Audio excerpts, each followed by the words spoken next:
नमस्कार, दिन भर की बड़ी खबरों में आपका स्वागत है। मैं हूं स्वाति ढलवेज। इस बुलेटिन में आज बात होगी रफाल पर राहुल के आक्रामक अंदाज की, यूपी में महागठबंधन की तरफ बढ़ते कदमों की, जानेंगे कि किस पार्टी में शामिल होंगे हार्दिक पटेल, दलितों और पिछड़ों के आगे कैसे झुकी मोदी सरकार, और आखिर में बात मोदी राज में अल्पसंख्यकों पर वार की। लेकिन तमाम बड़ी खबरों से पहले एक नजर सुर्खियों पर। कांग्रेस नेता बीके हरिप्रसाद का विवादित बयान, बोले पीएम नरेंद्र मोदी और पाक पीएम इमरान खान की मैच फिक्सिंग से हुआ पुलवामा का हमला।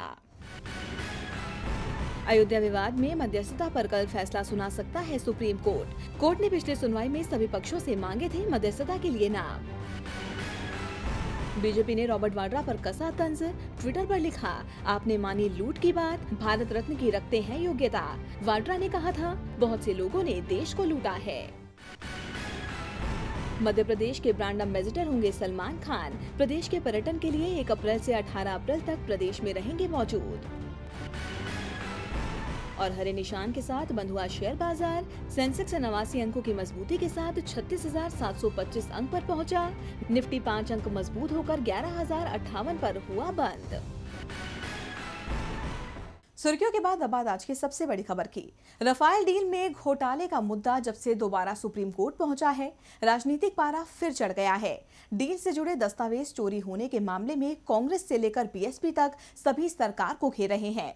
आज कांग्रेस अध्यक्ष राहुल गांधी ने एक बार फिर इसे लेकर सरकार पर हमला बोला, जिस पर बीजेपी ने भी पलटवार किया है। रफाल सौदे को लेकर कांग्रेस अध्यक्ष राहुल गांधी पहले ही काफी हमलावर थे। वो हर मंच से चौकीदार को चोर बता रहे थे, लेकिन जब से मोदी सरकार ने रफाल सौदे से जुड़े दस्तावेजों के चोरी होने का खुलासा किया है, कांग्रेस अध्यक्ष राहुल गांधी इस मुद्दे पर और ज्यादा आक्रामक हो गए हैं। सोशल मीडिया पर सवाल दागने के बाद आज राहुल गांधी मीडिया के सामने आए और मोदी सरकार पर कड़ा प्रहार किया। ये गायब हो गए कागज। अगर ये कागज गायब हुए हैं तो ये कागज सच्चे हैं, ये झूठे तो नहीं है। आप ही एक्सेप्ट कर रहे हो, सही बात है ना? तो आप ही एक्सेप्ट कर रहे हो कि ये कागज सही है। कागज में साफ लिखा है नरेंद्र मोदी पैरेलल नेगोशिएशन कर रहा था। कागज में साफ लिखा है कि प्राइस बढ़ाई गई है। और किसी एक व्यक्ति ने नहीं, सब लोगों ने कहा है, नेगोशिएशन टीम ने कहा है कि नरेंद्र मोदी ने बाईपास सर्जरी की है। दस्तावेज गायब होने पर राहुल मोदी सरकार पर बरसे ही, वहीं उन्होंने डील में पीएम मोदी की बाईपास सर्जरी का जिक्र कर उनके खिलाफ जांच की मांग भी कर डाली। अब न्याय की बात कर रहे हैं तो सबको दीजिए। क्लियर कट वहां पे प्रधानमंत्री का नाम आ रहा है, फाइल में लिखा है PMO is carrying out parallel negotiations, तो उसकी भी इंक्वायरी कीजिए। उसके बारे में मतलब क्या कंफ्यूजन है?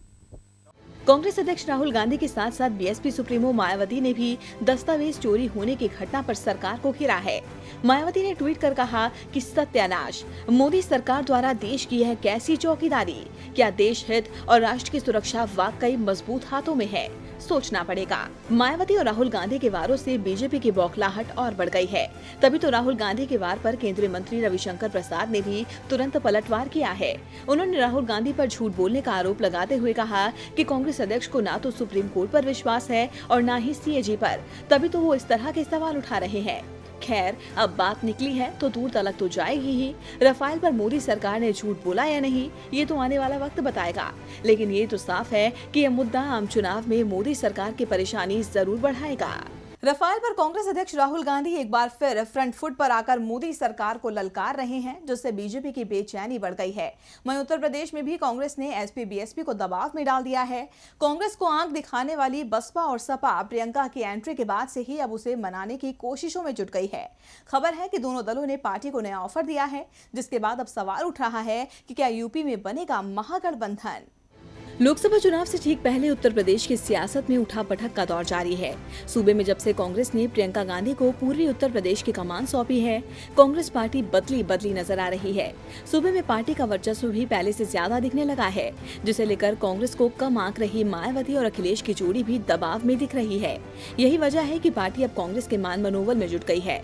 खबर है कि एसपी बीएसपी के पहले ऑफर को ना करने के बाद अब दोनों दलों ने पार्टी के सामने नया प्रस्ताव रखा है। सूत्रों के मुताबिक दोनों दलों ने कांग्रेस के सामने 13+2 का ऑफर दिया है, जिसमें 7 सीटें सपा देगी और 6 बीएसपी अपने कोटे से देगी, जबकि 2 सीटें अमेठी और रायबरेली पहले ही अलग रख दी गई है। हालांकि कांग्रेस पार्टी 17 सीटों की मांग कर रही है। पहले कांग्रेस 20 सीटें मांग रही थी, मगर अब पार्टी ने नरम रुख अख्तियार करते हुए 17 सीटों की मांग की है। ऐसे में माना जा रहा है कि 15 सीटों पर कांग्रेस मान सकती है। अगर उत्तर प्रदेश में पूरा विपक्ष एक साथ आ जाता है तो सूबे में बीजेपी की मुश्किल पड़ना तय है। एक तरफ यूपी में विपक्ष महागठबंधन की कवायद में जुटा है, तो वहीं बिहार एनडीए में भी सीट बंटवारे को लेकर खटपट शुरू हो गई है। वैसे तो एनडीए के दलों ने काफी पहले ही सीटों का बंटवारा कर लिया था, लेकिन कौन किस सीट पर लड़ेगा, इस पर मामला फंस गया है। बिहार में एनडीए के बीच जो सीटों का बंटवारा हुआ था, उसमें बीजेपी और जदयू 17 सीटों पर और लोजपा 6 सीटों पर अपने उम्मीदवार उतारेगी। लेकिन ये सीटें कौन सी होंगी, इसे लेकर टकराव लगातार बढ़ता जा रहा है। बीजेपी के कई सांसदों के टिकट कटेंगे, ये तो पहले ही तय था, लेकिन अब रामविलास पासवान की लोजपा भी परेशानी में पड़ गई है, क्योंकि लोजपा की कई सीटों पर जदयू ने दावा ठोक दिया है। तीनों ही दलों में मची रस्साकशी के कारण अभी तक सीटों की स्थिति साफ नहीं हो पा रही है, जबकि इससे पहले कहा गया था कि 3 मार्च को पटना में होने वाली रैली के दौरान मंच पर सभी 40 सीटों के उम्मीदवार मौजूद रहेंगे। रैली तो हुई, इसमें दावेदार भी दिखे, लेकिन उम्मीदवार नहीं। 2014 में बीजेपी ने 22 सीटों पर जीत हासिल की थी, लेकिन इस बार वो 17 सीटों पर ही चुनाव लड़ रही है, यानी पिछली बार जीती हुई 5 सीटें तो उसे छोड़नी ही पड़ेंगी। पटना साहिब से सांसद शत्रुघ्न सिन्हा नाराज बैठे हैं, जबकि दरभंगा से सांसद कीर्ति आजाद पाला बदल कर कांग्रेस का हाथ थाम चुके हैं और बेगूसराय से सांसद भोला सिंह का निधन हो गया। पटना साहिब सीट बीजेपी किसी हाल में छोड़ना नहीं चाहती है। जदयू ने इस सीट पर बीजेपी का दावा स्वीकार भी कर लिया है, लेकिन लोजपा की मुंगेर सीट पर जदयू समझौते के मूड में नहीं है। नीतीश के करीबी ललन सिंह ने इस सीट पर अपनी तैयारियां भी शुरू कर दी हैं।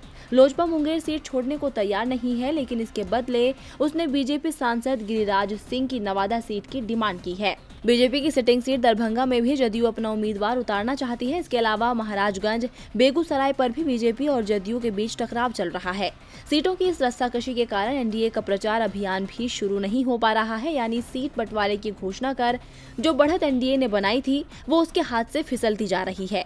आम चुनाव की घोषणा कभी भी हो सकती है और इस बात के संकेत मिल रहे हैं कि महागठबंधन भी किसी भी समय सीटों के बंटवारे की घोषणा कर सकता है। ऐसे में इस बार बिहार का चुनाव काफी दिलचस्प होगा। आम चुनाव से पहले सभी दल मंथन में जुटे हैं। कोई सीट शेयरिंग को लेकर माथापच्ची कर रहा है, तो कोई पार्टी को मजबूत बनाने को लेकर। इन सब के बीच अब खबर है कि गुजरात में कांग्रेस की ताकत बढ़ सकती है।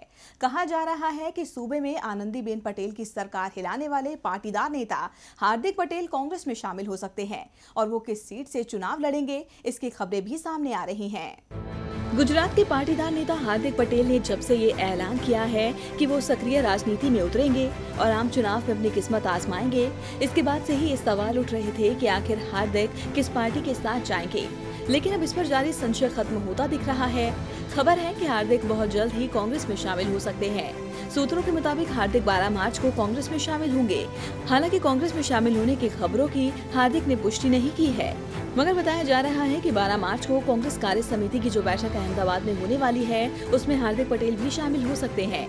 कहा जा रहा है कि बैठक के बाद पार्टी के शीर्ष नेता एक जनसभा को संबोधित करेंगे और उसी में हार्दिक पटेल के शामिल होने का औपचारिक ऐलान किया जाएगा। इतना ही नहीं, खबर ये भी है कि हार्दिक पटेल जामनगर लोकसभा सीट से चुनाव लड़ सकते हैं। आपको बता दें कि गुजरात प्रधानमंत्री नरेंद्र मोदी का गृह राज्य है। यही वजह है कि कांग्रेस अपनी पूरी ताकत गुजरात में लगाना चाहती है। पिछले विधानसभा चुनाव में भी कांग्रेस अध्यक्ष राहुल गांधी ने यहाँ अपनी पूरी ताकत झोंक दी थी और यही वजह थी कि यहाँ बीजेपी 99 के फेर में फंस गई थी।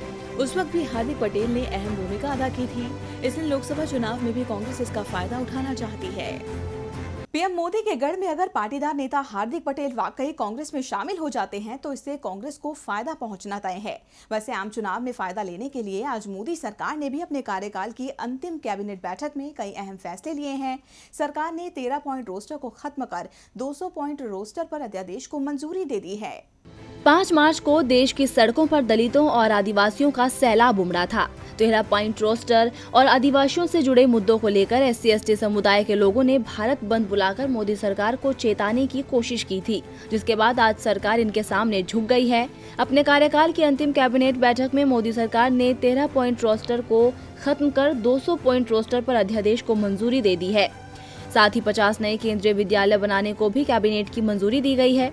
दरअसल इलाहाबाद हाई कोर्ट ने 2017 में आदेश दिया था कि शिक्षण संस्थानों की नियुक्तियों का आधार यूनिवर्सिटी या कॉलेज नहीं, डिपार्टमेंट होंगे और इसके लिए अदालत ने 200 सूत्रीय की जगह 13 पॉइंट रोस्टर लाने को कहा था, जिसके बाद ये मामला सुप्रीम कोर्ट पहुंचा, जहां सुप्रीम कोर्ट ने विश्वविद्यालयों में 13 पॉइंट रोस्टर को सही ठहराया था, जिस पर सरकार ने कोर्ट में पुनर्विचार याचिका दाखिल की थी, जिसे कोर्ट ने खारिज कर दिया था। इसके बाद ही दलितों और आदिवासियों ने बंद बुलाया था, जिसके बाद अब सरकार इस पर अध्यादेश ले आई है।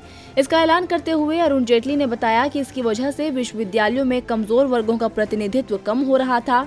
वहीं जेटली ने कई और फैसलों के बारे में बताते हुए कहा कि अब पूर्व सैनिकों की हेल्थ सुरक्षा का दायरा बढ़ाने का फैसला किया गया है। शुगर सेक्टर के लिए सरकार ने शुगर मिल्स को एडिशनल फंड की सुविधा दी है। 3300 करोड़ के करीब फंड की सुविधा मिलेगी। कैबिनेट ने घाटे में चल रहे थर्मल पावर प्रोजेक्ट को राहत देने का फैसला किया है। मंत्रियों के समूह की सिफारिश को मंजूरी दी गई है। हाइड्रो पावर सेक्टर को रिन्यूएबल एनर्जी का दर्जा दिया जाएगा। अब ग्रीन एनर्जी प्रोजेक्ट के लिए मिलने वाले फंड का इस्तेमाल हाइड्रो पावर कंपनी कर सकेंगी। बिहार के बक्सर में 660 मेगावाट के 2-3 थर्मल पावर प्लांट को मंजूरी मिल गई है। मध्य प्रदेश में अमोनिया कोल माइंस में काम शुरू करने के लिए निवेश को मंजूरी दी गई है। दिल्ली मेट्रो प्रोजेक्ट फेज 4 के तहत दिल्ली के एरोसिटी से तुगलकाबाद, आरके आश्रम से जनकपुरी पश्चिम, मुकुंदपुर से मौजपुर तक मेट्रो लाइन को मंजूरी दी गई है। 13 पॉइंट रोस्टर को लेकर दलितों और पिछड़ों ने सरकार की परेशानी बढ़ा रखी थी, जिससे बचने के लिए आज सरकार ने एक कदम उठाया। वैसे लोकपाल को लेकर भी मोदी सरकार मुश्किल में है। पूर्व की मनमोहन सरकार ने लोकपाल का ड्राफ्ट तैयार कर इसे संसद से पास करा दिया था, लेकिन मौजूदा सरकार ने इस पर अब तक कोई खास कदम नहीं उठाया है। इसे लेकर सुप्रीम कोर्ट ने सरकार की खिंचाई करते हुए कहा है कि लोकपाल सिलेक्शन कमेटी की बैठक कब होगी, ये बताइए। आखिर देश को कब मिलेगा लोकपाल? लोकपाल की नियुक्ति में क्यों हो रही है देरी? कहीं लोकपाल की नियुक्ति में सरकार ही रोड़े तो नहीं अटका रही? लोकपाल सिलेक्शन कमेटी की बैठक कब होगी और बैठक के बाद भी क्या लोकपाल का नाम तय होगा? ऐसे कई सवाल देश की जनता के साथ ही सुप्रीम कोर्ट के सामने भी उठे, जिसे लेकर सुप्रीम कोर्ट ने सरकार से सवाल पूछ लिए। सुप्रीम कोर्ट के चीफ जस्टिस रंजन गोगोई की बेंच ने केंद्र सरकार को निर्देश दिया कि वो 10 दिन के भीतर यह बताए कि लोकपाल और इसके सदस्यों की नियुक्ति करने वाली लोकपाल सिलेक्शन कमेटी की संभावित बैठक कब होगी। हालांकि सुप्रीम कोर्ट ने प्रशांत भूषण की उस अपील को खारिज कर दिया है, जिसमें उन्होंने पैनल में शामिल लोगों के नाम उजागर करने को कहा था।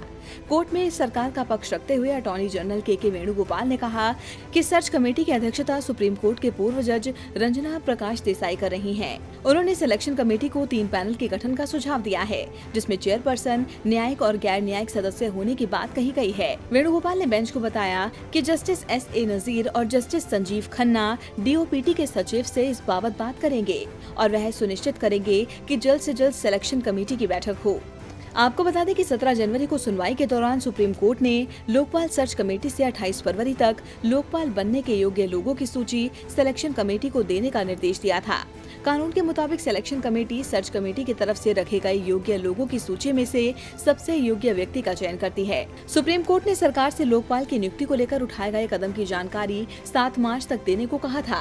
कोर्ट ने कहा था कि इस मामले में काफी देरी हो चुकी है। प्रधानमंत्री की अध्यक्षता वाली सिलेक्शन कमेटी में सुप्रीम कोर्ट के मुख्य न्यायाधीश या उनकी ओर से सम्मानित न्यायाधीश, विपक्ष के नेता, लोकसभा अध्यक्ष और एक न्यायविद होते हैं।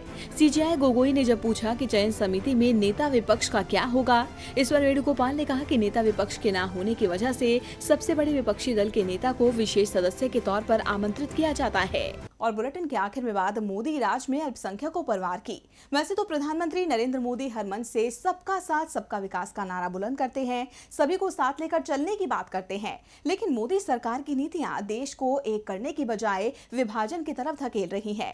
अभी तक ये आरोप विपक्ष लगा रहा था, मगर अब यूनाइटेड नेशंस ह्यूमन राइट्स की प्रमुख मिशेल बाचले ने भी मोदी सरकार को कटघरे में खड़ा कर दिया है। मोदी सरकार के राज में अल्पसंख्यक निशाने पर हैं। दलित और आदिवासी उत्पीड़न का शिकार हो रहे हैं। देश में असमानता बढ़ रही है। ये तमाम आरोप यूनाइटेड नेशंस ह्यूमन राइट्स के प्रमुख मिशेल बाचले ने लगाए हैं। जिनेवा में ह्यूमन राइट्स काउंसिल के समक्ष दाखिल अपनी सालाना रिपोर्ट में उन्होंने कहा कि मोदी राज में कुछ भी ठीक नहीं है। हमें ऐसी रिपोर्ट्स मिली है जिनसे अल्पसंख्यकों को निशाना बनाए जाने और उनके उत्पीड़न के संकेत मिलते हैं। मिशेल के मुताबिक खास तौर पर दलित और आदिवासी इस उत्पीड़न का शिकार हो रहे हैं। इसके लिए मिशेल ने मोदी सरकार की विभाजनकारी नीतियों को जिम्मेदार ठहराया है। उन्होंने अपनी रिपोर्ट में कहा कि इस वजह से ही देश की आर्थिक तरक्की पर असर पड़ सकता है। असमानता वाले समाज में लोग और हाशिए पर धकेले जा रहे हैं। आपको बता दें कि कुछ वक्त पहले भी ह्यूमन राइट्स वॉच की एक रिपोर्ट सामने आई थी, जिसमें दावा किया था कि देश में बीते 3 सालों में कथित गौरक्षक संगठनों ने तेजी से अपना सिर उठाया है। दलित और आदिवासी समुदाय के लोग इन कथित गौरक्षकों के निशाने पर रहे हैं।